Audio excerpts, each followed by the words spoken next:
Last time we talked about graphing the three main trig functions, sine, cosine, and tangent, and today we're going to talk about graphing the reciprocal functions, cosecant, secant, and cotangent. So if we start with cosecant, cosecant is the reciprocal for sine. So I want to first, before to fill out my table, I'm going to review the unit circle here a little bit. And if I just sketch the unit circle, and you mainly just sketch your axes. So this is 1, 0. This is 0, 1, this is -1, 0, and this is 0, -1. So if I go ahead and I start trying to fill out this table, when x is -2 pi, so that means it's going full circle to the left. -2 pi is over here, which means it's on this quadrant, or on this axis, excuse me. So secant's 1 over sine. So in 1, 0, sine is 0. So 1 over 0, you can't do that. So -2 pi, my y value is undefined. If I go to -3 pi over 2, -3 pi over 2, that's -pi over 2, pi, -3 pi over 2, that's this value right here, which is 0, 1. So the cosecant is 1 over y, so my y value is 1, so 1 over 1, that's just going to be 1. And if I go ahead and I do -pi, so here's 0, -pi is this value right here. So if I do this value right here, my y value is 0, so 1 over 0 is undefined. And if I keep going, at -pi over 2, so if here's 0, -pi over 2 would be right here. So that's going to be 1 over y, because it's sine. So 1 over -1 is just -1. Hopefully you're following along in how I'm filling this out. So if I plug in 0, 0 is this ordered pair right here. So I look at my y value, 1 over y, which is 1 over 0, is undefined. Pi over 2, which is up here, my y value is 1, so 1 over 1 is 1. At pi, which is over here, it's 1 over 0, which is undefined. 3 pi over 2 is down here. 3 pi over 2, so that's 1 over -1, which is -1. And at 2 pi is on the positive x-axis, so 1 over 0 is undefined. Okay? So notice everywhere where it's undefined, that means there's an asymptote there. So I'm going to go ahead and at -2 pi make an asymptote. At -pi make an asymptote. At pi, nope, I got -pi. At 0, pi, and 2 pi. Okay? So now I'm going to go ahead and I'm going to plot these other points. So if I go ahead and plot these other points, -3 over 2, 1, that's there. And -pi over 2, -1, that's there. And pi over 2, 1, that's there. And 3 pi over 2, -1, that's there. And notice if I just, in yellow, if I were to sketch the sine graph, that would be the sine graph, right? So to get the cosecant graph, it's just where these red dots are. I just have they're like little parabolas, but they're just all over. And how you remember it is the maximum at the sine function is the minimum of a cosecant parabola. The minimum of a sine is the maximum of cosecant, and so on and so forth. So you really don't need where I sketch. The point is not to graph the yellow dots of the sine function. Okay? So if you notice, that's what the cosecant function, how that's graphed. So let's now go ahead and let's talk about, oh, actually, I lied. Before we do that, let's go ahead and let's talk about the domain and the range. So if we talk about the domain and the range, So the domain is harder than the range. So the range is easier because it's negative infinity to this value here, which is -1. And then it skips up until 1 again, and it keeps going to infinity. The domain is everything except for these asymptotes, right? So how do I represent those asymptotes? Well, those asymptotes start where? They start at 0, so x cannot equal 0, plus or minus, and then it's added every pi, I get an extra asymptote. So plus pi times k, where k is the number of times I have those asymptotes. So if it happens 1 time, it's at pi. If it happens 2 times, it's at 2 pi. If it happens 3 times, it's at 3 pi. So that's where I get my domain and my range. So now if I go down and I look at secant, we're going to do it the exact same way. So secant, I'm going to sketch my unit circle. So this is 1, 0, this is 0, 1, this is -1, 0, and this is 0, -1. So, all right, so at -2 pi, it's here. Secant is 1 over x, because it's the reciprocal of cosine. So 1 over x, so 1 over 1, at -2 pi, it's 1. And at -3 pi over 2, so -pi over 2, pi, -3 pi over 2, it's at the positive y-axis. It's going to be 1 over x, which is 1 over 0. That doesn't work, so that's undefined. At -pi, it's at the same place as positive pi, which is this, the negative part of the x-axis. So it's going to be 1 over x, which is 1 over -1, which is -1. At pi over 2, at -pi over 2, it's at the negative y part of the y-axis. So it's 1 over x, which is 1 over 0, which is undefined. At 0, it's the x-axis positive side. So 1 over 1 is going to be 1. Hopefully you're following along with what I'm doing. At pi over 2, it's 1 over 0. So that's undefined. At pi, it's this right here, which is 1 over -1, which is -1. At 3 pi over 2, which is down here, it's 1 over 0, which is undefined. And at 2 pi, it's right here, so 1 over 1, that's 1. So now I'm going to go ahead and I'm going to graph this, and everywhere there's undefined, there's a asymptote. So at -3 over pi, at 3 over 2, I make an asymptote. And at -pi over 2, I make an asymptote. And at pi over 2, I make an asymptote. And at 3 pi over 2, I make an asymptote. And now I plot the other points. So -2 pi 1. -pi -1, 0, 1, pi -1, 2 pi 1. And if you notice, this actually graphs a cosine function. And notice wherever your x-intercepts are your asymptotes. And to get your curves, they're always on the points of your cosine, the high and the low points. So then you would just draw your curves.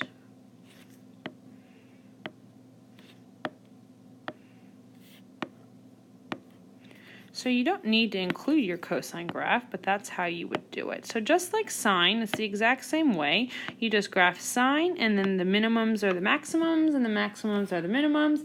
Same exact same thing for cosine. So now let's go ahead and do the domain and the range. So range is easier, -infinity to -1, and then it skips up to +1 to infinity. Domain is a little harder, so you got to think about where the first asymptote is. So the first asymptote is at pi over 2. At every pi over 2, you get a new asymptote. So it's at pi over 2 plus or minus pi k. So go ahead and flip your paper, and let's actually start graphing some of these. So the nice thing about graphing cosecant and secant is the amplitude, period, unit, phase shift, and vertical shift are all the exact same for graphing sine and cosine. Okay? So amplitude is the absolute value of A, but you really don't have an amplitude because the amplitude is the height, and that's not as structured or as graded or as focused on. So usually you just don't write an amplitude because you're have arrows, so it's going on essentially forever in one direction. Period is 2 pi over the absolute value of B, which is the same thing. B is usually positive in this case. My unit is my period over 4. So remember, period is how many times it takes before it repeats, and then the unit is what you're counting by on your x-axis. Phase shift, you have to ask yourself what makes bx minus c equal 0. That's your phase shift, which tells you whether you're moving it left or right, and your vertical shift is always d. So when we are graphing cosecant and secant, we have a few minor adjustments. So I'm going to put those over here. Minor adjustments.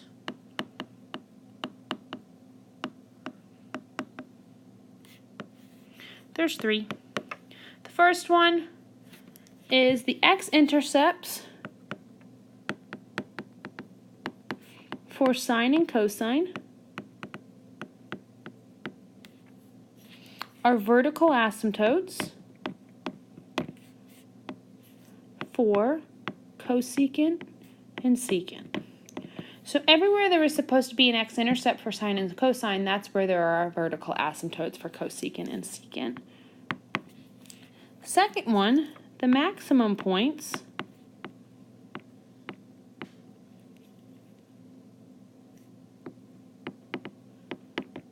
for sine and cosine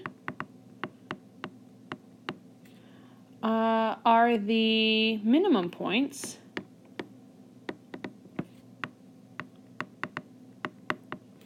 for cosecant and secant.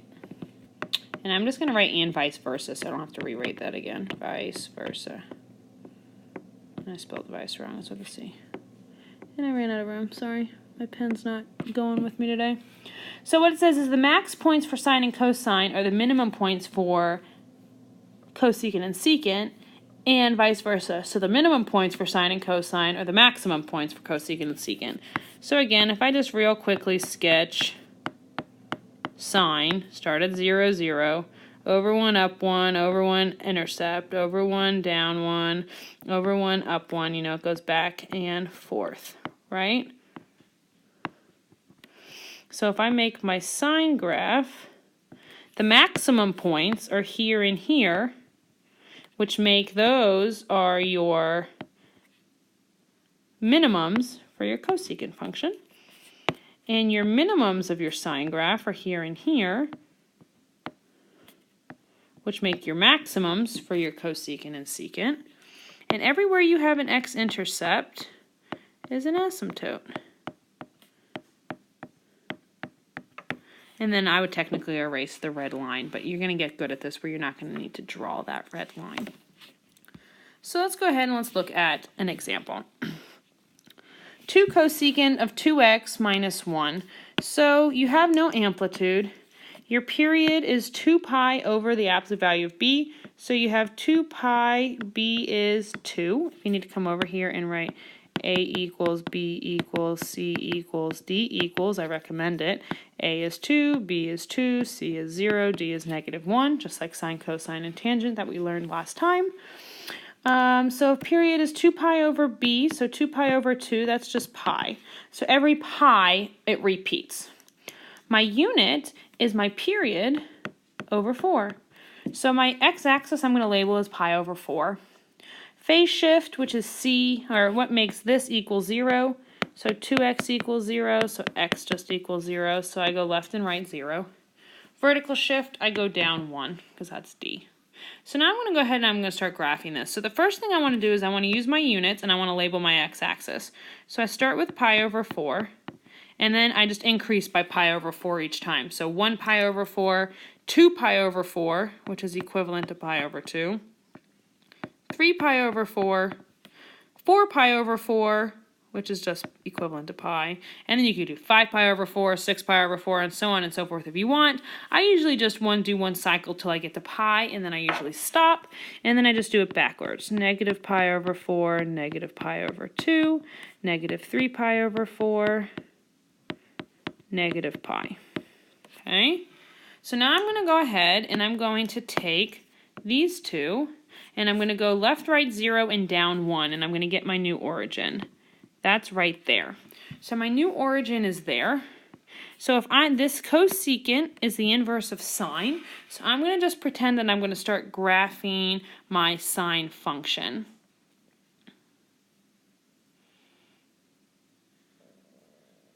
So if I go ahead and start graphing this is now what's like my makeshift x-axis, right?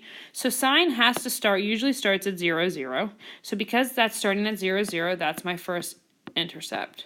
No, it's my first asymptote, excuse me. So now I'm going to go over 1 up 2 because I have that vertical stretch of 2. So over 1 up 2, over 1 down 2. Over 1 down 2, over 1 up 2, and I'm just going to keep going all the way across.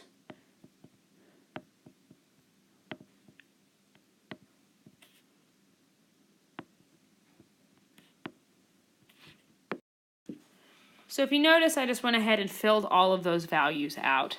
So everywhere that's on my blue makeshift axis, x-axis, is an asymptote. So you really don't need those points there because that's where all your asymptotes are going to be. So everywhere that's intersecting that blue line are my asymptotes.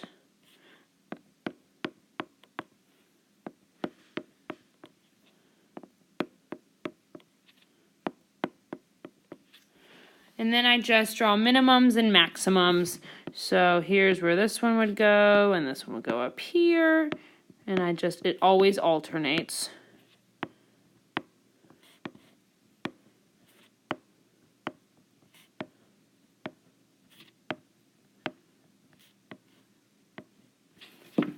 All right, so let's go ahead and do the domain and the range. So with domain, x cannot equal where your first asymptote is, 0, plus or minus, where's the next one? Pi over 2, and then it's at pi, so every pi over 2, so it'll be pi over 2k. So now,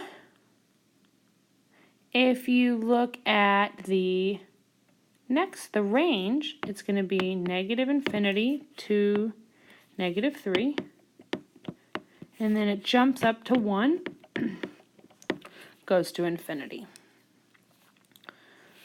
So let's go ahead and let's do the next one. If I look at the next one, if you want to write down A, B, C, and D, A equals -1, B equals 1, C equals pi over 2. Remember, C is always the opposite. D equals -3. Amplitude, I don't have one. So period is 2 pi over B. B is 1, so 2 pi. Units are my period divided by 4. So 2 pi over 4 simplifies by pi over 2. So units how I label my x-axis, so it'll be pi over 2 every single time. Phase shift is my inside the parentheses. When does that equal 0? So that's when I go to the right pi over 2. Vertical shift, I go down 3. All right, so let's go ahead and let's start this. And you also got to keep in mind that negative means you're flipping everything. So I'm going to go ahead and label my x-axis starting at pi over 2. And then I increase. So pi over 2, so 1 pi over 2 plus another pi over 2 is pi. Plus another pi over 2 is 3 pi over 2. And then that's 2 pi. So now go in the opposite direction. Negative pi over 2, negative pi, negative 3 pi over 2, negative 2 pi. Okay? So now I'm ready to do my phase shift and my vertical shift. So I'm going to go over pi over 2, down 3. This is now my makeshift origin. So cosecant is the reciprocal of sine. So you always start at 0, 0. So 0, 0 is where your first asymptote is. And then you go over 1, up 1, but because it's negative, you have to go over 1, down 1. And then you go over 1 back to the origin, and I'm sorry, back to the x-axis, so that's your other asymptote. So you're here. So now you're going to go over 1, up 1, because you always go in the alternate direction. Over 1, down 1, you're back on the x-axis, so that's an asymptote. And then you go over 1, down 1, because you always alternate. Over 1, up 1, you're back at the x-axis, which is your makeshift x-axis because you shifted it. And then you go over 1, up 1. Over 1, down 1, you're back at the x-axis. And now I'm going to do it on the other side. So my origin is here. So I'm supposed to go over 1, down 1, but because I already went down and because it's negative here, I have to go over 1, up 1. Over 1, down 1, I'm at the x-axis. Over 1, down 1, over 1, up 1, at the back at the x-axis. Over 1, up 1, over 1, down 1, back at the x-axis. Over 1, down 1, over 1, up 1, back at the x-axis. Over 1, up 1, over 1, down 1, and I end with an asymptote. So now I just draw all of my curves. And hopefully yours looks a little prettier. If you look at my answer key, it looks a little nicer than this.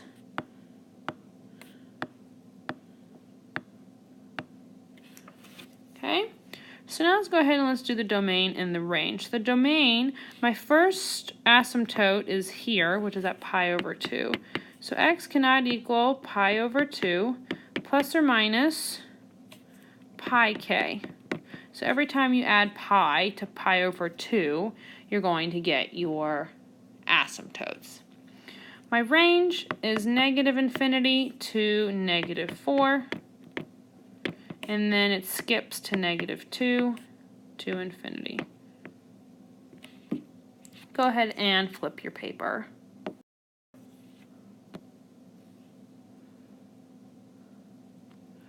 So these two are secant. So I'm doing the exact same thing, but instead of using sine as my base, I'm using cosine.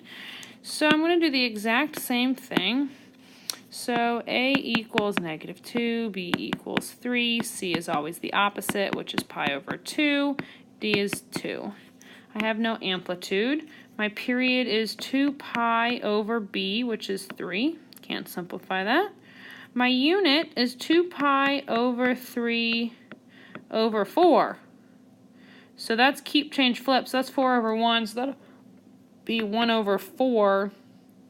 So that's 2 pi over 12, which makes pi over 6.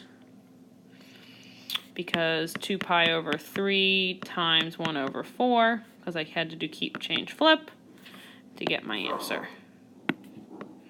So phase shift is what's inside the parentheses equal to 0.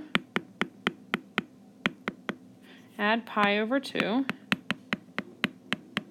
Divide by 3. So multiply that by 1 over 3. So I have pi over 6 for my phase shift and up 2 for my vertical shift.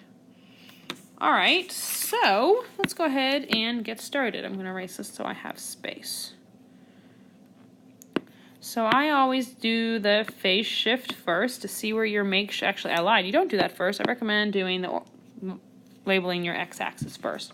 So your unit's pi over 6, so I'm going to label all of these in units of pi over 6. So 1 pi over 6, the next one's 2 pi over 6, which makes pi over 3. The next one is 3 pi over 6, which makes pi over 2. The next one is 4 pi over 6, which is 2 pi over 3. The next one is 5 pi over 6, and the next one is 6 pi over 6, which is just pi. And I label it that way so my brain sees it. If you want to label the x-axis or the negative x-axis, you can do that as well. But I'm just going to stop there. So now I'm going to go ahead and I'm going to label my phase shift and my vertical shift. I go over pi over 6 up 2. So my makeshift origin is right there. So this is now my x-axis. All right, so cosine, you usually start at 0, 1. But this 2 tells me it's a vertical stretch by 2. So it'd be 0 up 2. But this negative tells me it's going to flip. So instead of 0 up 2, it's going to be 0 down 2. So now I go over 0 up 2, because to get back to the x-axis. So that means that's an x-intercept, an asymptote, because every time you get to the x-axis and it's an x-intercept of cosine, it's an asymptote. So now that you're here, you go over 1 up 2 and plot a point right there. And then you go over 1 down 2, you're back at the x-axis, which means it's an asymptote. And you go from the asymptote over 1 down 2, because you alternate every single time. Over 1 up 2, back at the back at the x-intercept, which is an asymptote. If I can speak, that'd be great. Over 1 up 2. And then I'm just going to keep going all the way across. So I'm going to go ahead and finish this, and then I'll have it all up on the screen. So I went ahead and filled in all of my asymptotes. So now I just make my curves where all my red points are.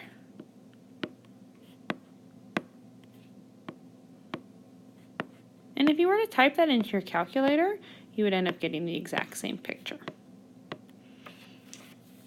So the domain, I have to look for where my first asymptote is.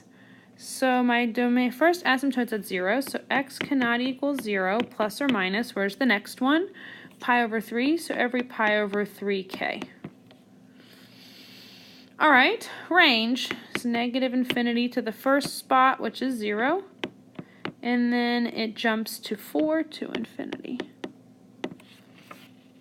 So with this idea, I want you to go ahead and I want you to pause this video and I want you to try D on your own, and then the answer will be on the screen for you to verify and check on your own.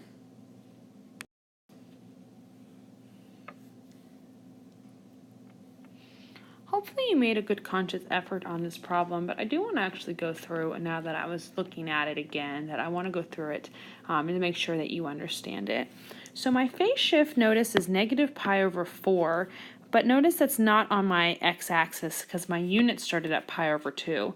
So pi over 4 is halfway between 0 and pi over 2, so that's just right here. So you're just having to count halves. So that's my... So you're starting there, but your cosine usually starts at 0, 1, but this 3 tells you have to do a vertical stretch of 3. So it's going to be 0, 1, 2, 3 right there. So now you go over 1, down 1, 2, 3. So your asymptote is actually in like the halfway mark. And then you go over 1, down 3, which is right there.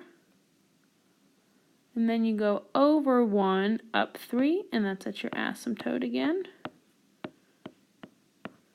And then you go over 1, up 3, and so on and so forth. So go ahead and you try to finish this problem. So there you go, and there's my answer. So now let's go ahead and let's talk about cotangent. So we've talked about tangent, but now we have to talk about cotangent, the reciprocal. So if I go ahead and same thing as I did with the other parent functions, draw my unit circle. And again, I always mainly focus on the axes intercepts. So 1, 0, 0, 1, negative 1, 0, 0, negative 1. So tangent's y over x. So cotangent is x over y. So if I look at negative pi is right here. X over y, 1 over is negative 1 over 0, that's undefined. So now let's just keep, 3 pi over 4, I don't know what that is, so I'm going to skip it right now. Now let's do negative pi over 2. Negative pi over 2 is down here. X over y, so 0 divided by negative 1 is 0. So pi over 4, I'm not going to think about that right now. 0, that's here. X over y, 1 over 0 is 0. Pi over 2 is up here. Pi over 2 is x over y, 0 over 1,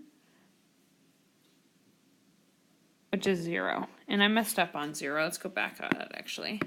0 is x over y, so 1 divided by 0, that's undefined.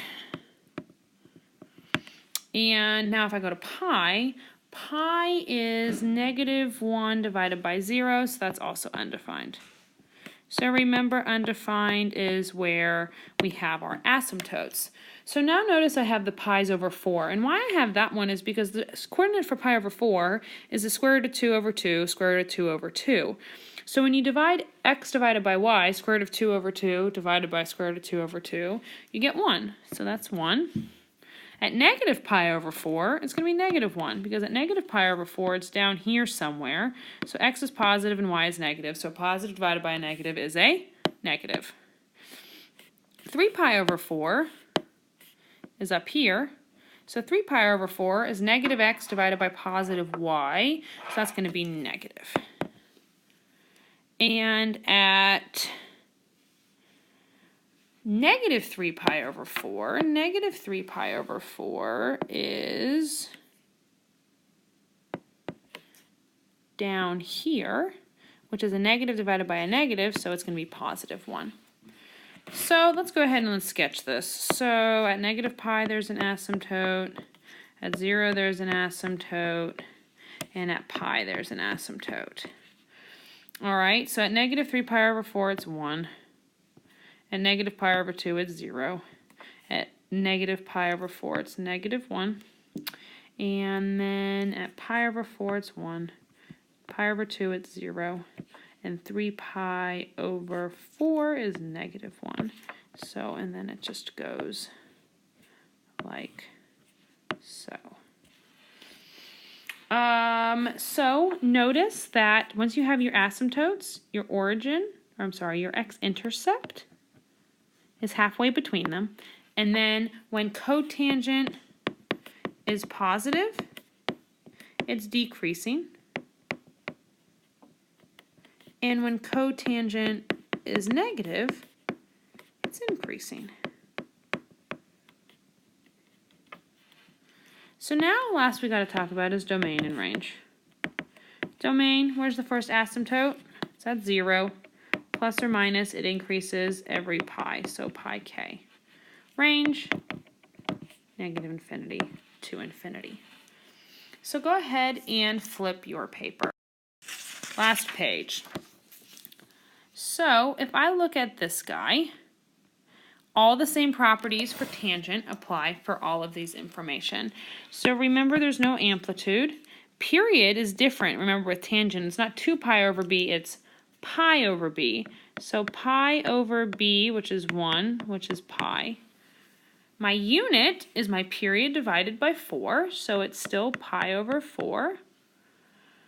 My phase shift, x minus pi over 4 equals 0, so I go to the right pi over 4. Vertical shift, I go down 1. Alright, so let's go ahead and let's first find my new I gotta first label my axes. So I'm gonna label my axes as pi's over 4. So 1 pi over 4, 2 pi over 4, so that's pi over 2. 3 pi over 4, 4 pi over 4, which is pi. Alright, so now my phase shift is I'm going to go right pi over 4 down 1. Do that in red actually. So there's where my new origin is. So wherever your origin is, that's where your first asymptote is. And it's always units of pi because your period is pi. So in order to get pi from this, I have to count 4 units over. So I would count 1, 2, 3, 4, and here's where my next asymptote's going to go. So 1, 2, 3, 4, here's my next asymptote. 1, 2, 3, 4. Here's my next asymptote. Now go backwards. 1, 2, 3, 4. 1, 2, 3, 4. And then I can stop. Notice, so halfway between is where my x-intercept is. So there's halfway between, halfway between, halfway between, and halfway between. And because this is negative, remember it's increasing, which means it looks like this. And instead of going over 1, up 1, I'm going to go over 1, up 2, because that's a vertical stretch, and over 1, down 2. Over 1, up 2, over 1, down 2. Over 1, up 2, over 1, down 2. And then I make, oh my God, that was absolutely terrible.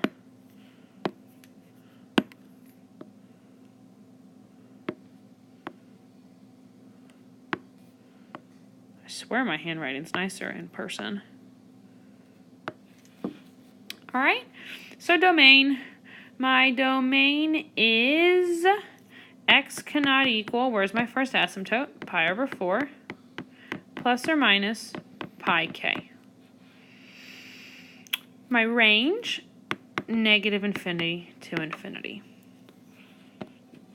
Let's go ahead and do one more together. That didn't all move. So here, no amplitude. My period is pi over b, which is 2. So every pi over 2, this is repeating.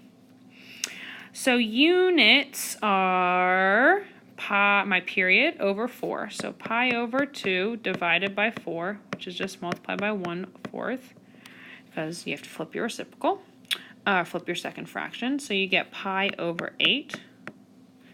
So phase shift, the parentheses, 2x plus pi equals 0.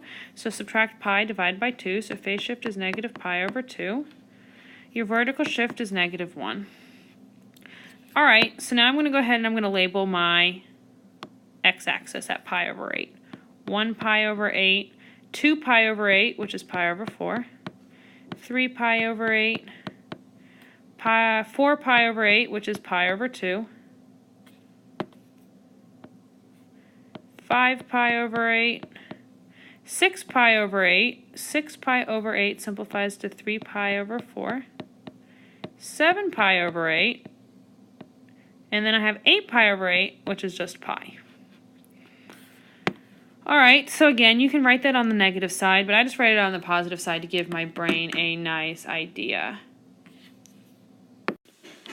So now I'm going to go ahead and plot my new origin. So I'm going to go left pi over 2. So to get to positive pi over 2, that's 1, 2, 3, 4. So I got to go left 4. 1, 2, 3, 4. And then I got to go down 1. So it's going to be right there. Right here. So remember, wherever your origin is your first asymptote. And then your period is every pi over 2. So that's how you get to your next asymptote. So if that's negative pi over 2 plus pi over 2 is 0. So here. And 0 plus pi over 2 is pi over 2. Pi over 2 plus pi over 2 is pi. So notice there's 1, 2, 3, 4 digits between them. So 1, 2, 3, 4. So remember, your x-intercept is halfway between. And then because it's positive, you're decreasing, so it looks like this. And you're going left 1 up 2 because it's a vertical stretch, right 1 down 2. Left 1 up 2, right 1 down 2. Left 1 up 2, right 1 down 2. Left 1 up 2, right 1 down 2. And then you just connect your dots.